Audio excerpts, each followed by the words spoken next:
Character is defined as what we do when we think no one is looking. By that standard, many critics say the Clintons are sorely lacking. On January 20th, 2001, President Clinton issued 140 pardons on his last day in office. Those pardoned or receiving commuted sentences included cocaine trafficker Carlos Vignali and the biggest tax fugitive in U.S. history, Mark Rich. As much as those pardons reveal about Bill, an earlier pardon may have revealed even more about Hillary's character and her willingness to do anything to get elected. I remember the first Met game my dad took me to, and we were sitting at the very top of Shea Stadium. It was probably 1971. It was just a beautiful day out with my dad. You know, he loved the Mets, he loved his sports. That's one thing that I'll never forget, sort of being in the car with him and being at the game with him, just enjoying his presence. It was an idyllic childhood, to be honest with you. I couldn't have asked for a better childhood up until I was 9.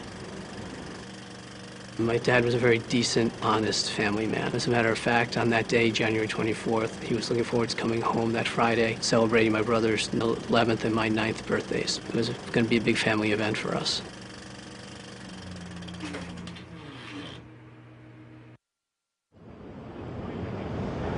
Francis Tavern has an extraordinary place in American history. It's where the Sons of Liberty met. It's where George Washington bid farewell to his officers at the end of the Revolutionary War. And it's also the place where Frank Connor, my father, was murdered in 1975. On January 24th, 1975, I was working as surveillance on the west side of Manhattan, and the sirens started to go off. Just an endless stream of fire trucks, police vehicles going down to the southern end of Manhattan. A short time later, turning on a radio, easy to find out that there had been a bombing at Francis Tavern. Nobody dreamt that this was a daytime bombing of a restaurant in New York City in the United States of America, because it simply was not the sort of thing that happened in America.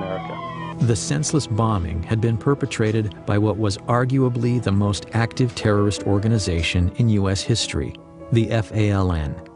But in 1975, the FALN was a newly formed, previously unheard of organization that through deadly violence advocated complete independence for Puerto Rico. I kept hoping and thinking that maybe he's under rubble, trying to get through and there's a mistake. It really didn't happen, that he was okay. My mom says now that all she wanted to do was run. She wanted to run out the door and keep running. I remember I was a little tiny 9-year-old, and I was one of the guys that picked me up, and I was sort of punching him in the back, not knowing how to react to something like that.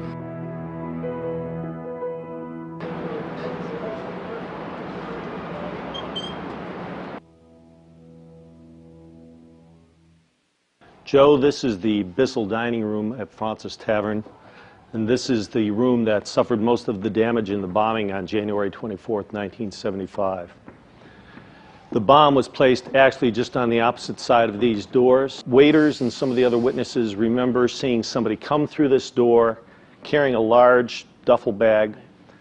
He looked around the room. One of the waiters was about to approach him and tell him that he had to leave when he stepped back out. Apparently left the bomb outside. This was a typical FALN device. It was a quantity of dynamite, included propane tanks, which was one of their trademarks in building their bombs in the early days, and a simple timer, a wristwatch altered to serve as a timer to set off the device. So he knew when he placed it that essentially the people that he had seen were going to feel the impact of it. Absolutely. He knew that he was committing mass murder, no question about it. Where would my dad have been sitting in relation to this table? I believe your dad was sitting at the end of the table here, Joe, and would have been one of the first people hit by the blast of the bomb.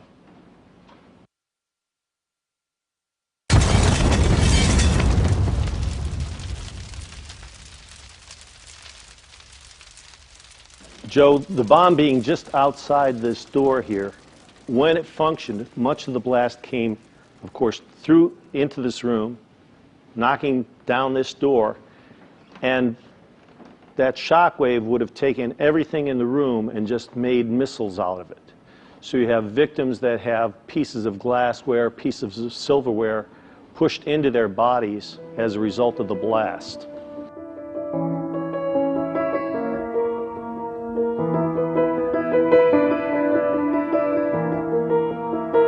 Rick, do we know why they chose the time, the place, the day? The communique that they left said that they were trying to kill capitalist, imperialist pigs in Francis Tavern, and specifically cites Francis as being the target. 4 died, and more than 50 were injured. It was a typical FALN operation, one of over 130 bombings between 1974 and 1983.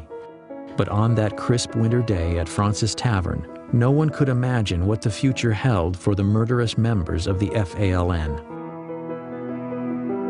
Hillary's biggest problem running for the Senate was that she wasn't a New Yorker. And how is she going to appeal to the specific ethnic groups that make up the New York State electorate? So, in September 1999, right in the middle of her Senate campaign, she was approached by City Councilman Jose Rivera, who really is a spokesman for the Hispanic community in New York, who gave her a packet urging the pardoning of the FALN terrorists. And included in the packet was a letter to Hillary asking her to use her influence on her husband to get these pardons granted. And 2 days later, they were. Freedom came today for most of the 14 Puerto Ricans who accepted President Clinton's controversial gift of clemency. 11 of them, who describe themselves as nationalists, some others describe them as terrorists, were released from federal prisons around the country. It made no sense. Not one of the incarcerated FALN terrorists had requested clemency or had expressed any remorse. In fact, prior to that action, the Clinton administration had granted clemency in just 3 cases out of over 3,000 applications, according to the Office of the Pardon Attorney at the Justice Department. It was putting a political agenda of the Clintons above my father's life. Sandy Berger appeared on television a day or 2 after the pardons were granted, or after the clemency was granted, and stated that these people were not personally involved in violence.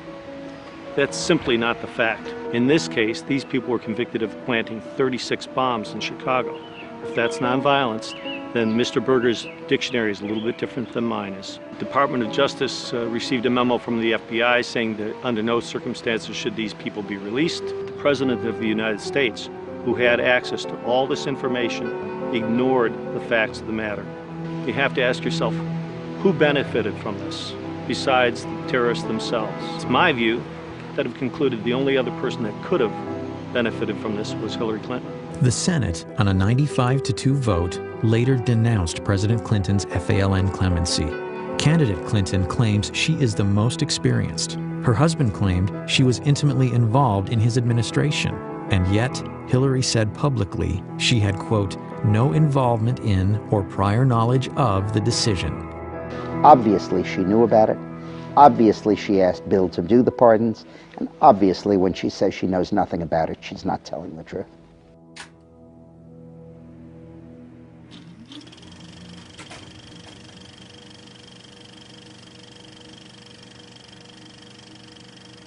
How dare they?